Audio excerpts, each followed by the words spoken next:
Hello, everybody.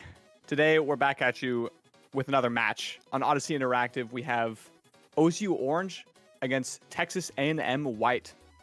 This is an interesting matchup. Not the highest ELO matchup, but we have some pretty good ranked players here. You got to think. I think I'm Sage, and I think this is AJ Cannon, although I'm not sure. We're having a little bit of an identity crisis. Just a little bit, some flip-flopping around. But that's not for you. That's not what you guys need to worry about. You guys need to worry about this match that's coming up. AJ, do you have anything to say about this match, or should we just get into these pick bans?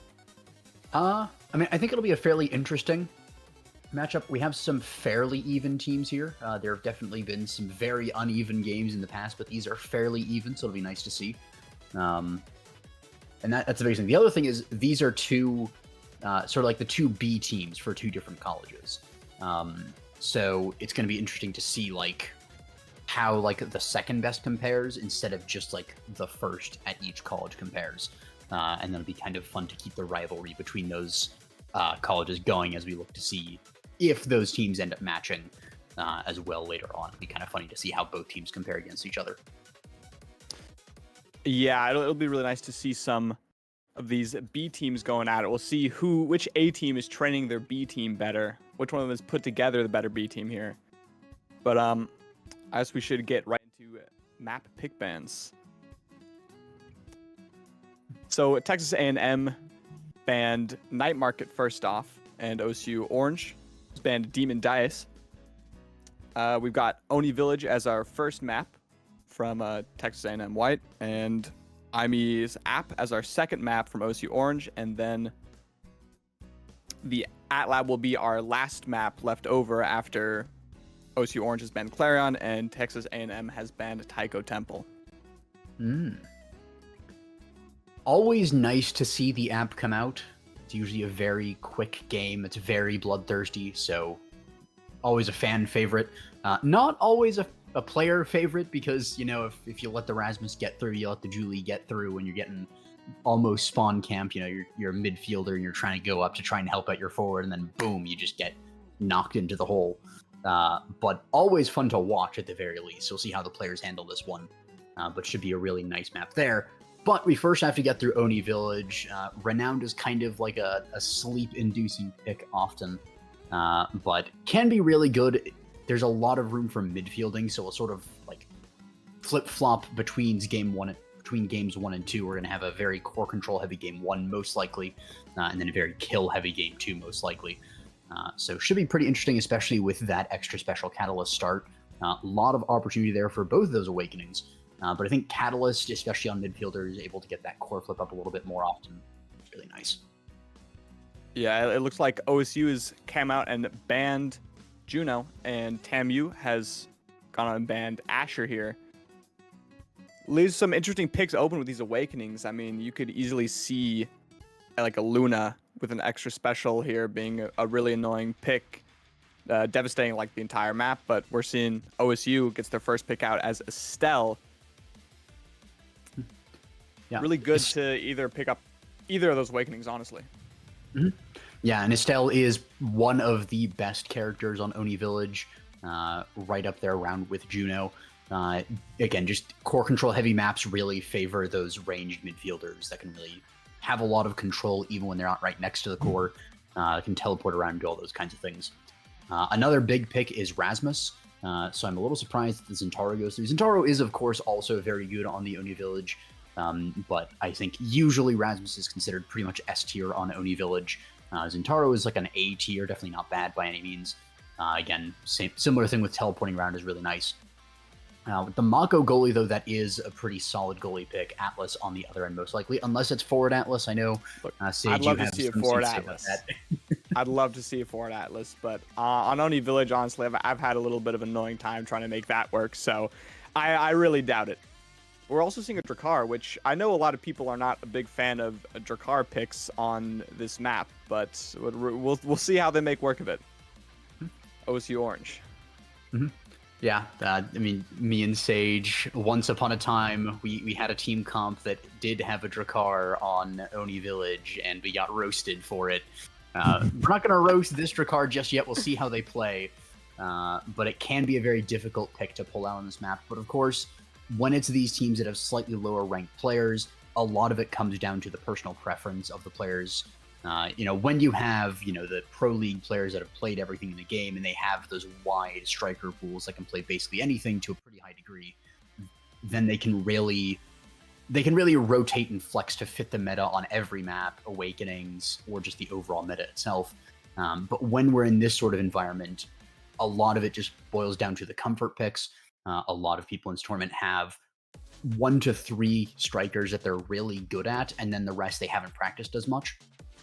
And so putting their effort into practicing those characters is more efficient for them, especially when they're students in college, doing all the college things. And then also having that comfort to rely on is a whole lot better and more comfortable, so you can go into a lot worse situations and you can sort of take the hit on the meta and say, yeah, this might be an uphill battle, but I'm confident in this pick, so I'm just going to make it work. Yeah, I mean, I've seen some Drakkar work on Oni Village, like, especially, the higher up you go. This isn't a super high elo match. We got some good players here. I mean, decent ranked. We got some diamond players in this lobby, but unless you're up there in super high elo pro league, being better at the game is really what matters. So we'll be able to see who can actually play their characters better and who can team play better, especially on Oni Village, when it takes quite a bit of team play and coordination to consistently take barriers against a good goalie. Yeah, but taking barriers is going to be the name of the game here. Oni Village, of course. First barrier is pretty easy. Second barrier can sometimes be a bit of a mission. So we're going to see how these players can really play the map, because that's a big part of Oni Village and why.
The Yap will never die.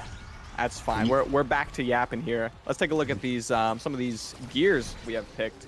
Echo Hendrick taking strike shot on the Atlas goalie, and double slicks for the team of side of OSU Orange. And then more of a brawl comp coming out from Texas A&M White with Pummeler's Imi, Siphoning Wand Zentaro, and then another strike shot on the goalie there. Yeah, really nice glitch pomp there comes out from the Imi Eaters on that. Able to actually stun up the Atlas and keep him out of position is really nice. Atlas secondary, maybe not necessary there, but good for safety. Actually a lot of damage coming here onto Holy OS there on that Estelle, but of course with the Catalyst pickup, that means that there's an early core flip available. Ters trying to get to the top and actually gets it through the strike shot from Echo Hendrick, not quite able to get through, and that is going to be the first goal scored there by the side of Tammy White. But yeah, it's interesting seeing that brawl comp coming up, because Oni Village almost renowned for not being a kill map. You can get kills, especially if people are greeting in the speed lanes and you have a Julie or something that can knock back kill them. But it's going to be interesting to see how they manage to play this kill map, because if they can make it work, it'll be really nice. Because people just don't expect that, and so you can really get a lot of value out of it if you can make it work, but that's a pretty big if a lot of the times. Great strike war there by Will Walker. I mean, that being said, like, even though you have a kill comp going on, you have an Atlas over here with extra special on the side of OSU Orange, so it's going to be even harder to kill through that, and tons of energy from two Catalysts. I'm not sure you're going to be able to get much killing this game. Yeah, but so far they're doing really good on the scoring front. Ooh, the counter flip didn't quite connect from Wilbaka. Corvo goes in right through. Great defense there by Magical. A magical defense, even if you will. And the goal goes down to the bottom. Unfortunate clear by Echo means it ends up right in the hands of Wilbaka, who just puts it right back down to the bottom side, where Atlas, not really a mobile character, especially with the strike shot in place, the bomb boots. Definitely not a bad pickup for the strike shot, but does have a weakness there if they try to exploit it like it does there. Yeah, I mean, I will say both goalies here not exactly being the most mobile. I mean, Mako can help speed buff the team and get some help there, but it's really whichever team's barriers come down first, they're going to be at a huge disadvantage for that point. Yeah, it is the whole, like, open goal can really be the difference, and we see that Tamu White is really just the better team at opening the goals there. I say that, Laplacian, ooh, a little bit too rushed on the core flip, even apologizes to the team for that one. Was a really good moment there. Good defense there by Atlas, able to defend really nicely, clears it out, gets it forward, but not quite forward enough. It gets back in his goalie box yet again. Laplacian misses the strike in the corner. Glitch Pop almost connects, but doesn't quite have the range there just yet. The shotgun actually parried there by a core flip, really nicely done. Cyber Swipe, not quite enough. Estelle, piercing shot not lined up with the goalie. Crystal Thorns as well, just shy. Good healing there from the side of Atlas. I'd actually love to see Holio step into that as well for just a little bit more energy for a core flip. He's very close to that, but we'll get the core flip pretty soon there. Actually, gets a core flip off of being core flip, but that's actually a goal from Wilbaka and Echo Hendrick not opting to use the core flip there. Just tried to get the strikeout, but actually ended up missing, unfortunately. And that's going to be first set taken very convincingly by Tamu White in a 3-0 sweep, and it's going to be Mako up to bat first in this draft pick. A lot of options here for the Mako. Big Fish, of course, size is really nice on her. Can even go something like the Twin Drive there, denies Atlas, and is also pretty good on her. But she's going to go Timeless Creator. I must say I'm not as big a fan of that, just because increased size on the Mako can just mean that sometimes, you know, if you make the prison bigger, it is kind of worse in some ways because they get more freedom in it. But yeah, I noticed this Drakar's going for Big Fish as well. I think hoping to be able to actually stand on top of Magical a little bit more. I think the draft may have been slightly swayed to the side of OSU Orange just for that Atlas picking up that Twin Drive. Such a strong awakening, especially after its buff on an Atlas goalie. It's going to be really hard to get it past that last barrier. Yeah, Twin Drive extra special are going to be a lot of cooldowns on that Atlas, especially if you get something like an Orb Ponderer later on. But also the rapid fire going to Estelle. Of course, the piercing shot can be a demon of an ability in a lot of situations. The shotgun from Jakar is really nice as well, getting that barrier. And now OSU looking to fight back. They're trying to get it. The secondary from Atlas is actually really nice. A perfect pass down to Jakar, but not quite secured on the goal. The firewall sentry comes out from Aimee. Good dodge there, evasive from Echo Hendrick, but unfortunately not able to get to the evade saves. The barrier does get down, but that's still only the first barrier. And still only the first barrier, even as Wilbaka gets a really nice dash down to the bottom there. Didn't opt to use the core flip there. Core flip available on the Placian as well. He's going to try and use that to try and score a goal. He's going to try and greed for it a little bit as well. Wilbaka greeding for his own core flip as well. Gets the barrier, still has the core flip available. Glitch pop backwards, but it's just a pass to Magical. Laplacian really greeding on this core flip. Fails the parry flip, but gets a really nice counter with a strike and a shotgun after that. Just has enough abilities. Doesn't matter when Magical hits it, there's something in the way. So really nicely sort of checkmated by Laplacian. Yeah, it looks like a lot of times in this game we're going to get down to a situation of who can best utilize their flip with open goals. Like, it's just coming down again and again. First barriers down each sides. You can already see some of the energy building back up. More energy on the side of Tamu White right now, but Holy OS is actually almost dying, except Atlas's special keeps it there. Yeah, but the barrier does die even if the players don't. Great offense there by Wilbaka, but just is really holding on to this core flip for a bit too long, I think. Good core flip there from the Aimee with the firewall sentry as well to back it up. Just so difficult to defend against that you kind of have to walk forward to get hit by the firewall sentry, so you have the leeway in order to actually get the core cleared. Because if you stand behind it, there's not really as much, especially when it's that monumentalist on the Aimee. It just means you have more distance clear. Great double barrier there by Holy West. Just a core flip into double barrier, tail as old as time. Good primary there from Echo Hendrick, making use of that extra projectile range in the strike shot, and the Rose Warp as well, with the Aimee wave and the synced up Julie Hart emotes there. Really nicely done, rather stylish at the end as well. Yeah, some good team play coming out. I did really like that. I mean, the barriers were like, it was a little lucky to get that double barrier off right at the beginning of the game, but they really took that momentum and kept it going. Oh, Echo Hunter picking up a nice second barrier, losing his own, but that's fine. Their goal's open and yours isn't. That's what you want to see. Yeah, and also rush core flip there by Wilbaka. Uses the core flip, which is nice, but rushed it a little bit too much. The twin-drived Atlas secondary is still available. Great play there by the side of OSU Orange, and they take the second set here, only losing 1 point in that one. Just so many abilities there in the goal, and we even had the core flip available on the Drakkar just in case they managed to clear it. That's going to be something like a hot shot or a prime time with the rapid fire falling down to the Estelle. Hotshot or Ponder both very good on Atlas, so he gets something he wants. Both will affect his cooldowns. Orb Ponder might be a little more useful for that twin drive, but honestly, Hotshot is pretty good at pickup as well. It just leaves the Orb Ponder up for Magical, who takes Chrono Boost anyway. Drakkar gets Siege Machine, some little extra projectile range, although maybe might have liked something else, maybe Stagger Swagger for some more speed, since the core is getting around him so much from Magical's clears up and down. Yeah. Ooh, great offense there. The core just going super fast. One barrier for one barrier is traded. That twin drive, though, on the Atlas is really just so good. He has so much freedom to not be afraid to use that secondary, so he's using it really nicely. Crystal Thorns as well, really nicely done. And with the rapid fire prime time, there's going to be so many piercing shots coming through. Great strike shot counter on the cyber swipe as well. Laplacian, though, very low on health there.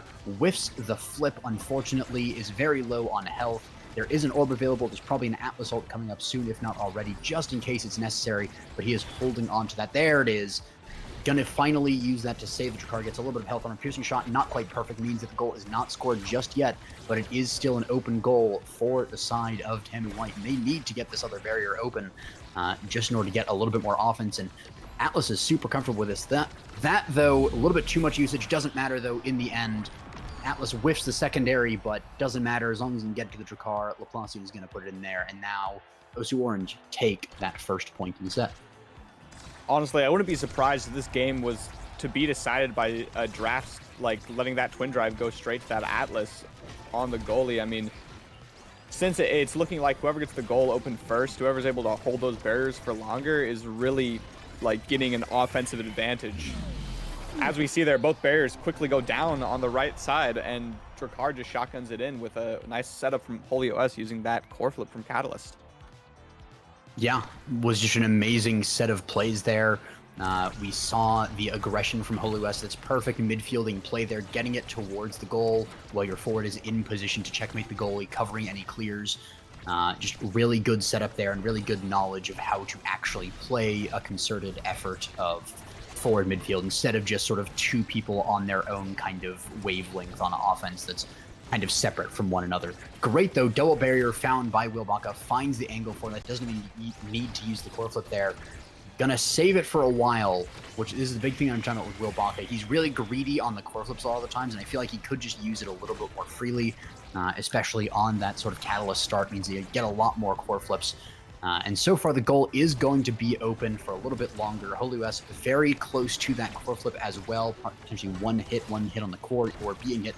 There we go. Barrier goes down, 2 core flips available. Core flip from Magix is going to send it right into the goal there across the top. Hendrick not quite able to get that top corner. It was like a pixel too far away for the strike to hit, unfortunately. Yeah, I think Wilbaka really could be picking up some of these points here if they realize that a core flip versus a core flip versus a goalie that does not have a core flip in the goal box can really, really easily get you a point, especially with an Atlas who doesn't have exactly the most mobility and has an entire goal he needs to protect, and twin drive is only going to do so much to protect an entire goal. But OSU Orange does not have has taken down Tammy's barriers. I haven't noticed that it happens so fast, and a cheeky little Molten Bolt through that Mako secondary ability got it through. Yeah, and I think Magical held the secondary for just a little bit too long there, so didn't really quite have the option to clear it properly. Drakkar going to be picking up fight or flight here, it looks like. Yep, Estelle moving over to the I like Egoist. that speed's probably going to help that Drakkar in that goal box being able to dribble around that goalie a little bit more. Yeah, I think fight or flight is definitely the better call there on Drakkar because he can really just go around. And Estelle has the Rose Warp, and especially with the Egoist, that's a lot more speed as well, so she can freely use the core flips. And then Drakkar can kind of save his for the checkmate on the goalie. But we do see Missile Prompt falling over to Magical, 1-2 punch falling over to Zentaro. A lot of damage going to be coming out of Timmy White here. So potential for that kill comp to sort of make a resurgence here towards the end. We see one barrier going down, two barriers going down. Glitch Pop as well, kind of not doing a ton, but it tries to keep the forward pressure, which I do always love to see. Strike shot from Hendrix, though, gets it around Wilbaka, which is really nice. Piercing shot comes out of Estelle, of course, because it's such a short cooldown with that primetime rapid fire. Holy West going around, and the dash from Wilbaka not quite connecting. Laplacian OS managing to get a barrier, and doesn't manage to steal the orb away, but going to dribble for a little bit and actually get to the bottom of the goal there. Really nicely played. Magical, of course, going to the top with the Drakkar is, because that's usually where you want to be. You want to be able to stop any sort of shotgun stuff happening. But Laplacian, seeing that happening, just goes to the bottom of the goal. Even has the core available now, which is really nice to see. Piercing shot, perfectly lined up this time, gets the barrier right through the Mako. Great save there by Magical against the core flip from Laplacian, not letting that go through to get the second barrier. One barrier still standing, and that's the more important one. That first barrier, pretty easy to take. The second barrier, a lot harder, especially on these Mako Atlas picks that just hold it down a lot better. First barrier going down, just kind of given for free. Hendrix not bothering to try and even run all the way down because he's too slow to do that. Wilbaka, though, great dash to the top. It's good presence there to go to the side. The Atlas is just sort of running around him, I should say. Ooh, good find by Laplacian there, right at the top of the barrier where Mako isn't covering.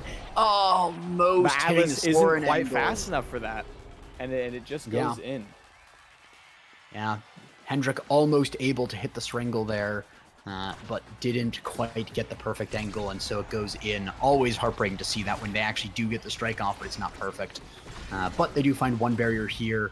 The other barrier actually going to stay alive there. No forward pressure to go. No glitch pops. Shotgun really nice through that secondary of Mako. Goes to the top. Molten Bolt hits the Zentaro. Piercing shot gets it forward. And Drakkar puts it to the top. Yeah, Wilbaka actually kind of pausing that core right in a perfect position for Laplation to take it out and score a goal. A little sadly there, but, you know, it happens. Yeah, and that is now OSU Orange 1 point away from taking the first map here. They do have the core flip, the Rose Warp, trying to get forward pressure, but the Firewall Sentry is really nice there from Turs, trying to get it through. The Mako ult actually really nicely done there. That exercise actually helping a little bit there. I know I ragged on the Timeless Creator a little bit, but it does have its place every now and then. Piercing shot, though, with the strike from Laplacian, able to transform this game into a win for OSU Orange. Yeah, I mean, really, I think once that twin drive picked up from the Atlas, it was really hard for TAMU to actually get OSU's goal open, which kind of just hurt their play for the rest of the game, and it really kept the pressure onto them where against the like more core control comp where they were going for more brawl comp when really they just could not pick up any kills on Oni Village or anything. Yeah, and I think sort of the sleeper pick there. I mean, yeah, we had Laplacian doing a lot of good forward work there with the shotguns, with the strikes, with the core flips. And we had Hendrik, of course, really good with those twin drives you were talking about. But Holy West there, just being the chain that holds everything together. 123 redirects, most in the game. By a fair margin, Magical, not super far behind, but significantly nevertheless. So just really good play there by Holy OS, able to tie everything together to transform the clears from Hendrik into the scoring opportunities and the forward pressure for Laplacian. So really good play there by Holy OS and deserving of the MVP, I would say. But of course, you know, it's one of those nice things though where the team is just works. This team works well together, it seems, from OSU Orange. They lose that first set. It's not perfect for them, but then they sort of lock in. They find their roles. They play them well. And they weren't, you know, there's a couple times here and there where they were a little too close together, or a couple times when, you know, there wasn't a perfect communication of abilities. But by and large, OSU Orange was able to keep together.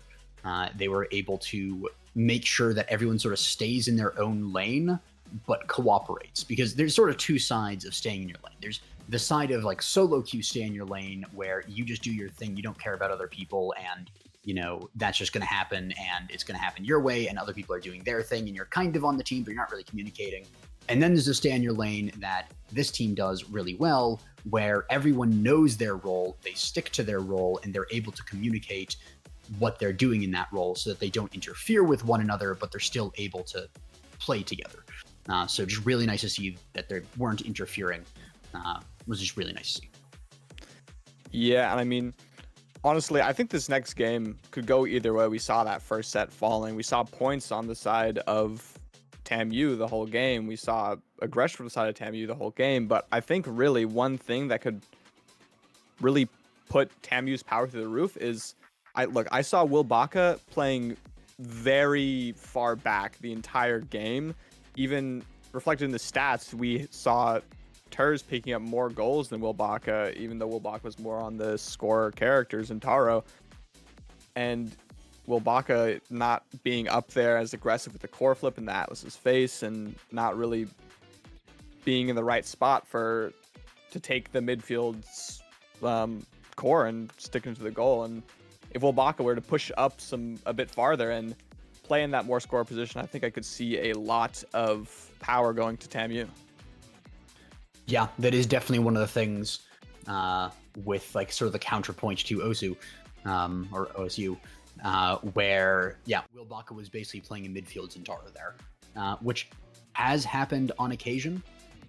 We have seen a couple of Zentaro midfielders, but it's usually on something like Night Market or Demon Dice, where you sort of run that double brawler comp, and you have like an extra Julie holding down the far forward position, and Zentaro kind of going between them. But on the Oni Village, sort of forcing Terrors to take that forward position as a scorer on the IME. IME scorer can work, but it's sort of a reversal of roles, and it wasn't quite executed perfectly.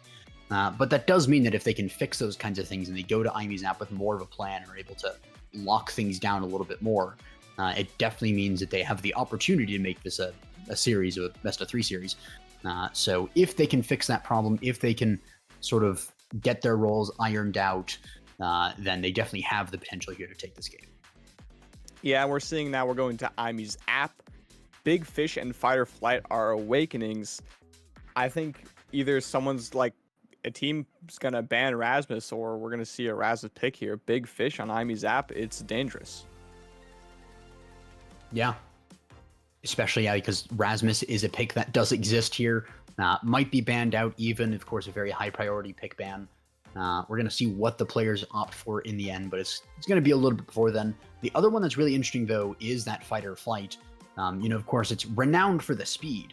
It's very good speed. It's basically just Slicks 2, and if you already have Slicks, it's just Slicks better. But it does have that other part where when you get those kills or even just stagger, it does reset the secondary, which makes a lot of characters better at killing. So something like Julie with the Dash Punch, usually with Julie Dash Punch, the dash has basically 2 times the cooldown of the punch, so you're really limited by that. But if you're getting that reset from getting the kill, then you only have like a 10-second instead of a 20-second cooldown, because you only have to wait for the punch to come back, and especially if you get something like a Prime Time, which some people hate on Julie because it does nerf the damage, but it can be very useful for just chaining those kills together. You combine that with something like Ad Rush, and basically on Julie, Ad Rush, Fight or Flight, you get a kill and your entire kit is back, so you just keep on dash punching one into another after the other. So going to be interesting to see how they... There's a slight technical difficulty, so we are going to be getting to the draft very soon, though. Yeah, I mean, this is a much better map also for TAMU to actually play a Brawl comp and get some value off of it. If, before they really were disabled from their Brawl comp being on Onis and with an extra special Atlas, but now they might have the ability to get some kills in and show us that they play Brawl and they're here to win the game and kill some people. Mm-hmm. Yeah, and of course, killing people is usually the name of the game on IME's app. I have seen a very few sort of cursed core control IME's app games. They're actually no less fun than the kill games, because it is that one barrier map with the obstacle in the middle, and it's a small obstacle, so there's actually a lot of things you can do core control wise on this one. A lot of really creative angles across that hole in the middle. But killing is pretty fun. We like to see some of that here, so going to be interesting to see what they pick out. I wouldn't be surprised if we see a run back on something like the Atlas Mako goalies. Would be really interesting to have some sort of variety in that, but I think the variety here is probably going to come from the forwards. We might see a complete run back. The comps from last game are not awful on the app. We have Estelle midfield and the Drakkar forward. Nice core control characters, but they do have a fair amount of kill pressure. Especially Estelle, if you get something like a Deadeye, actually has quite a bit of kill pressure on that piercing shot. And of course, being able to redirect with the Rose Warp, you can get a lot of surprising kills with that one. And of course, Atlas able to save people, always good on kill maps. So really good there. And of course, on the other side of things, I mean, Zintaro, Aimi, and Mako, really good kill characters. You get something like a missile prop on the Mako to just shell people away like an artillery from far away. A lot of damage potential there. And we have... All right, so the draft leak was not working, but I'm here to tell you guys what's going on. TAMU is in the blue here, and TAMU's banned Asher. OSU has banned Mako. TAMU's picks consist of Juno, Fini, and Dubu, while OSU Orange's picks consist of Rasmus, Juliet, and Estelle.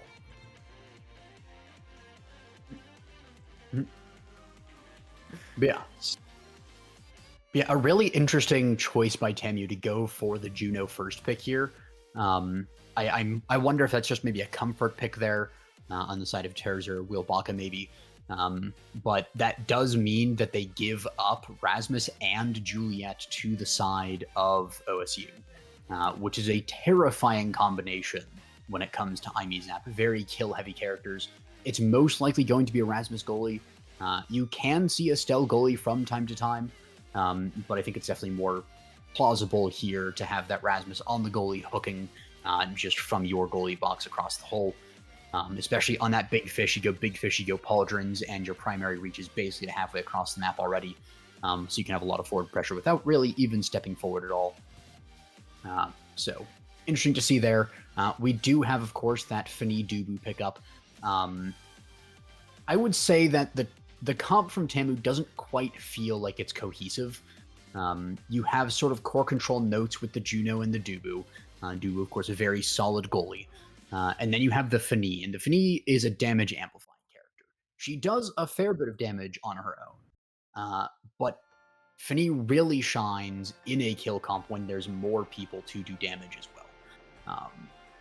Meaning that without something like a Luna in the goal, or a Vice in the goal, or an Aimi, or any of those sort of long-range characters, even a Mako, or without a forward that can do something similar, you can end up in an awkward situation where Fini is able to do a lot of damage, and then nothing happens. Unless she gets a lucky card, or someone stands in the big finish a bit too long, and then they sort of get launched off the side of the map. So the kill pressure here from the side of TAMU isn't quite at a level that it could be, and that's going to be, I think, what spells it for them here. I will be pleasantly surprised if they pull something out here. If they manage to work with this, there is definitely a lot of potential here for some kills. And, Juno can do a fair bit of damage and can have a fair bit of knockback, surprisingly so. But I think the draft far favors the side of OSU just because of that Rasmus-Julie combo just being so oppressive on this map. Yeah, I mean, we saw, TAMU going for that brawl comp last time, and now they're kind of missing out on that brawl comp. OSU is over here picking a really good comp for Aimi's app. It's going to be a little hard to bring it back, except, maybe they can dominate in the drafts and figure something out for their team. Yeah. I am interested to see where this Estelle is, because I'm thinking that it's going to be Estelle midfield and Rasmus goalie, but it could flip-flop as well. Okay, I am right. Went with my gut. But it's going to be Pummelers on that Julie, of course. Pummelers on the Fini, Siphoning Wand on the Juno. So this is going to try and be a bit of a KO Juno, and she actually can do a fair bit. You get something like a Manu and a 1-2 punch, and Juno can actually do a fair bit of damage. But I am a little bit worried because it's very situational. It's very Awakenings based. She doesn't really have a lot of base damage. Ooh, unfortunate sad boys angle there, found by the side of Tammy White, and that's not what you want to see, especially when you already lost your own barrier so quickly. Good pass from Holy West to the top corner, but not quite perfect to Laplacian, who's getting it to the top and dash punches it right in there. Doesn't get the kill on the Dubu, so there's no reset there. But that is going to be first goal there in pretty fine fashion. Fairly quick goal at 23 seconds. Good defense as well from Hendrik on that Rasmus goalie. So good notes here from OSU Orange. Would love to see, though, Tammy White really get a chance to play their comp and to their strengths, because they rely on a lot more range, whereas OSU Orange is perfectly fine brawling up close and personal, so they're most likely going to try and keep it more close quarters, keep it a little bit more hectic. Good defense there from Magical, though. Good Dubu roll, stuns at the core, keeps it defensive, or keeps it from going in there, keeps the defense up, I should say. The Dubu roll is a little unfortunate, but it is what happens, and that's going to be a kill here. Laplacian finds it onto the Juno there, walking a little bit too close to the hole, and that's going to be a reset with the reset on the fighter flight and also the speed from the pummelers. That's going to be an unfortunate defense there, Hendrik. He gets the own barrier there. That's going to be another kill. Laplacian get the spawn kill onto Juno there. Never like to see that. That feels bad. Mm-hmm. Getting killed right after getting put in the game again. Mm-hmm. But it's fine, because this dude was holding it down in the goal, the side of Tammy White. Yeah, great usage of the big finish there by Finney as well. Ter's able to stun the Rasmus there, so even though he had the core flip available, he wasn't able to click the button. So really nicely played there. Even with the 2 kills going down, that is going to be 1 goal being scored, but it does mean that there's a lot of experience on this Julie, level 3 highest in the game. Barrier does go down, though. Hendrik not quite looking quite as confident on the Rasmus. Perhaps I just cast her not finding that flip either. Yeah, we see pass down to Wilbaka there. That's going to be another kill, this time onto Tears, and that is going to be unfortunate. We've seen Tears kind of be the... Ooh, that's a kill as well. Oh, Laplacian, why did you have to steal the goal? Holy West was going to get that one, but Laplacian had to take it for himself. Look, it's strategical. You know, they're sharing the experience between each other. They're sharing the energy. They're playing to win here. They're taking every advantage they can. Yes, of course. It was all strategy. That's another kill. Picking up another kill. Yeah, you see OSU Orange here with that kill comp. That Dubu wall is going to do so much when it's just a Julia and a core back there, but they're still defending, holding it down. Finney playing a good midfielder here, stalling it so their Juno can come back up. Mm-hmm. Yeah, we also saw earlier the piercing shot helping out with that kill, but that's going to be a Julie dying. Nice card found by Tears, and that was the thing. If you can do some damage and find the card onto your opponent, Finney really can do a lot of damage. Juno as well can do a little bit to help out with that. But we do see the power play not finding too much there. Juliet's back on the stage now, looking to get more kills. Finds one onto Tears there off the bottom, not the hole. You always have to be careful of both sides here. Core flip used by Holy OS actually finds the barrier there through the Dubu and the Juno. Really nice. Laplacian passes up to the Estelle. Rose Warp into strike down to Laplacian, who puts it in. Really nice play there by Holy OS and Laplacian as well. Perfectly executed there, 3-1. And we've seen a lot of 3. That is the 4th 3-1 set here taken by OSU Orange. Every one of their sets last game was a 3-1. So kind of funny to see that happening. And we're going to see the Julie reward with something like Rapid Fire, Super Surge, even Unstoppable, just to take it away from the opponents. And there we do see it picked up. Always love to see that deny there. If you're playing a brawler and you're doing enough damage, just deny the enemy's survivability so you can keep doing that damage. Because it's easier to get damage later than it is to go around their survivability. Interestingly enough, there we see Stagger Swagger not being picked up at all. Stagger Swagger is not picked up. Oh no. Mm-hmm. Tammy White might do a little more dying for the rest of this game. Yeah, although I would actually say that Stagger Swagger isn't as useful for the side of Tammy White because they don't get damage KO'd as much. We do see a little bit falling down onto both their characters. That is definitely true. The Rasmus with that hook and the Juliet with her dash punch are a lot more focused on knockback. Juliet's looking low though, and Finney missed her card, but they might still be able to get a kill here. Maybe the Juno can get a nice slime placement. Yeah. Good slime placement there, actually sends it forward. Yeah, Laplacian trying to get another kill there. Slime's defended nicely by Hendrik. core flip used and gonna be a barrier going down there. Magical not quite able to defend against that one. Big finish though, secures the barrier there, keeps it nice and tight close to the barrier.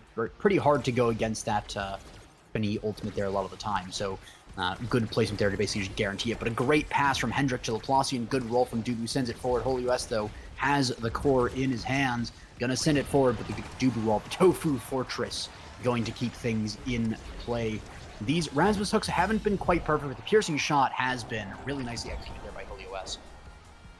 But we see a lot of Rasmus hooks going a little bit wide and just kind of sitting on OSU Orange's side of the field, which really is just giving the enemy another opportunity to strike it forward towards you. So I don't quite like to see that. Maybe it's just a big brain play from Hendrix to limit those angles that they can come at, because of course if it hits the hook, then of course you know where it's going. Great core flip angle though. Not quite able to get the barrier though. It does get it forward, but it's immediately back on the edge of the map. We're going back and forth here. Neither team really quite maintaining that forward pressure. The hook not quite perfect there, interrupted. The slimes though, big finish combo, really nicely done. Secondary though from Rasmus. The Crystal Thorns defended by the Tofu Fortress. WS going across the top. Rose Warp not perfect. Strike as well. Core flip. Dubu just defending the iron wall there. That barrier's not going down. I mean, they're doing a decent job of keeping this core control up a little bit. They're not getting killed anymore. It's limiting their positioning a bit, but it doesn't matter because the core finds the Juno with the flip, and the Juno flips it in the goal. Yeah, Will Baca held the core flip a little bit earlier there, could have scored that goal sooner, but gets it done in the end anyways, so who am I to complain? Slime to send it forward. The card actually interrupts the shot on the goal, but most likely wouldn't have gone in anyways. But a little bit of interference there from the teams. Holy West trying to go for a bottom angle there with Crystal Thorns as well, but doesn't quite find it. Takes a little bit of damage, but not quite enough to matter just yet. Core flip from Terrors is, gets it forward, buys a little bit of time, and Laplacian OS doesn't quite find the kill. And that's been the big thing about this set. We haven't seen as many kills from that Julie. But of course, the Unstoppable being denied. Really great flurry of blows there, the fist flurry, whatever it's called. Managing to get that barrier really nicely done. The Slimes, though, able to get it as well. Good Juno ult there. Core flip forward. Crystal Thorns, not quite lined up perfectly. Didn't quite have the angle to checkmate the Dubu, so it ends up just being another ability cast towards Dubu. But the dash punch is up again, and that's going to be another goal score. Yeah, this Dubu over here just fighting the good fight against Juliet. Even with two more midfield-oriented characters over here, are not quite finding the help in the goal box they need to keep that goal from going in. And I mean, 2 points already on the side of OSU Orange. Barrier down for the side of TAMU. Yeah. And this is the thing. Ooh, Holy OS almost dying to a Fini card there. Very close, and you can see Will Baca trying to lurk. Core flip parry failed by Laplacian. The big finish doesn't quite manage to get the lineup. Was almost a cell pass there, really nice. But not quite perfect. The Slime countering the punch, but not enough to get it through. Trying to line out the piercing shot, but it doesn't work. Hendrik passes down to Holy OS, and Terrors actually wins a strike war there, and that's going to be an open barrier. Can Timmy White finally break the 3-1 curse? Can they finally do it? Not quite yet, it would seem. The Slime takes off the Unstoppable. That's going to be Laplacian trying to go for the dash punch. Doesn't work, but the Crystal Thorns does, and that's going to be another 3-1 set. That is 5 3-1 sets in a row now. Yeah, I mean, I'm seeing again and again the Estelle here on OSU Orange is getting damaged the entire game. I mean, Finny was just taking the health bar away, but there was just no follow-up, no brawler to go and take that kill and give us that striker advantage and keep TAMU White being aggressive in the opponent's goal box. Yeah, and that's the big thing about this comp from TAMU White is they have a lot of core control, but they don't have any solid shove or brawl. So they're really good at controlling the core and getting it forward, but they don't really have anything to shove it through the goalie, and they don't have anything to shove people off the map. So when the core gets to the other side of the field, their only sort of route for scoring is just throw the core at the barrier enough times, hope that the big finish is off cooldown, and just try to just win by the law of large numbers. Eventually something will work. Eventually it will go through. The dash punch actually not quite connecting there with the core. I believe it was still in the sort of iframes it gets from the Dubu roll. Really nicely done there by Magical to defend against that. But the flurry comes out. The forward pressure, though, the piercing shot is perfect. Lines up two opponents and the core. That is just sort of like Estelle's dream right there. That is Estelle montage worthy right there. Yeah. I mean, we didn't get the chance to talk about this last draft. We kind of blew past it. I mean, I'd like to say that it's not any crazy draft or anything. Everyone got things that aren't bad for them. Most notably, maybe Dubu getting team player and Juliet getting stacks on stacks. But I think that Juliet with stacks on stacks is going to be much more powerful, letting them move around the field, picking up that kill they just got. Yeah. The other thing as well to note is that Siege Machine on the Rasmus means that his hook can go that much farther across the hole to get more goals. Really nice setup by Tears there. Unfortunate by Hendrik to not quite get the defense with the pendulum swing. Good hook there to try and get it to himself to steal control away from the Juno. Can be a little dicey. Ooh, that's a dash punch, getting another kill. Laplacian found his stride again. The Corvus was really nice, and Hendrik actually whiffs the pendulum swing. A little bit greedy to go for it there. Could have walked down and just hit the core with a strike, but opted to go for the pendulum swing, which of course stuns him up for the second that he needs. So a little unfortunate, but a great angle found by the Fini. Going to this point, too, we're seeing more energy on the side of OSU Orange. I mean, that Julie with the core flip is not going to be nice. Going to help them get kills and going to help them score that goal. Rasmus having core flip now as well, but completely whiffs it and loses that barrier. Yeah, really unfortunate there by Hendrik, but not the end of the world just yet. But it is the opportunity. Again, Tammy White can maybe finally break this 3-1 curse. Laplacian, though, almost finding the kill, even with the flip as well. I think the flip was a little bit of an overcommittal there. But good defense by Hendrik is going to mean the point stays alive long enough for that dash punch to come back pretty soon. We see the Dubu roll coming forward as well. The pendulum swing sends it into the triple take. The Rose Warp sends it down as well with the slime. Piercing shot goes through to the bottom. Crystal Thorns gets it into the barrier, and that is potential for OSU Orange to score. But no, it's going to be Tammy White finally breaking the 3-1 curse. Finally, they have scored their second goal for the first time since the first set they took right at the beginning of Game 1. So finally, they have done it. How long will this curse be broken for, though? Will they be able to turn things around? Not quite like that, with a barrier taken and a goal, or a kill as well. Laplacian almost dash punching the Dubu, almost using the flurry as well, trying to get the kill there. The piercing shot, a little bit ambitious from Holios. I was hoping for an up pass there so we could send it into it. The strike from Laplacian almost gets it done as well, but there's not quite the concerted effort that we've seen in the past from OSU. Juno getting the slimes with the ult, but Billy took too long. It's just not outside the field. The slimes are gone. That timeless creator is still not doing enough there.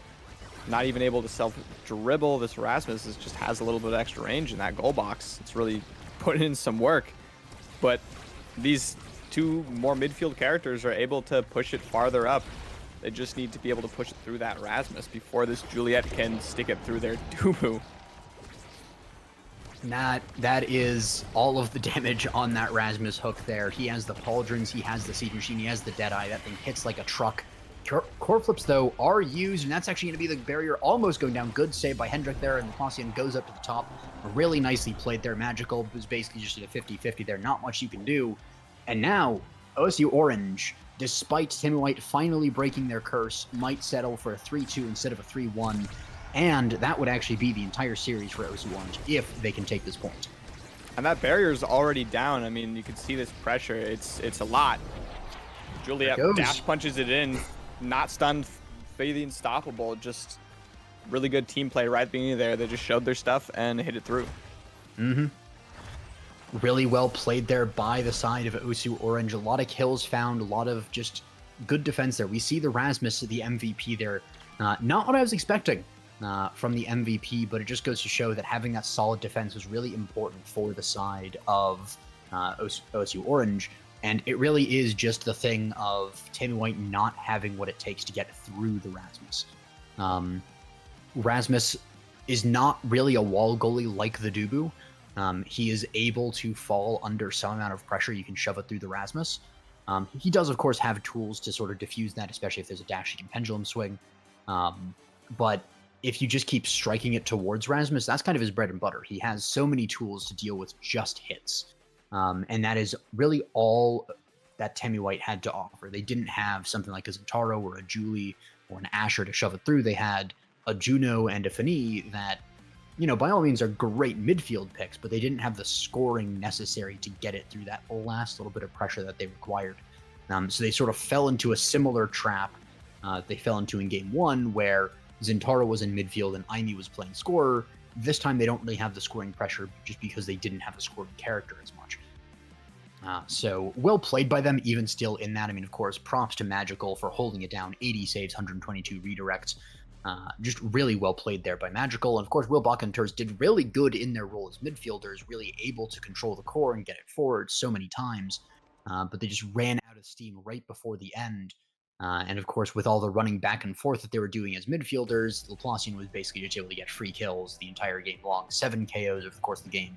10 kills overall for the side of OSU Orange to the single KO that Fani got that entire game.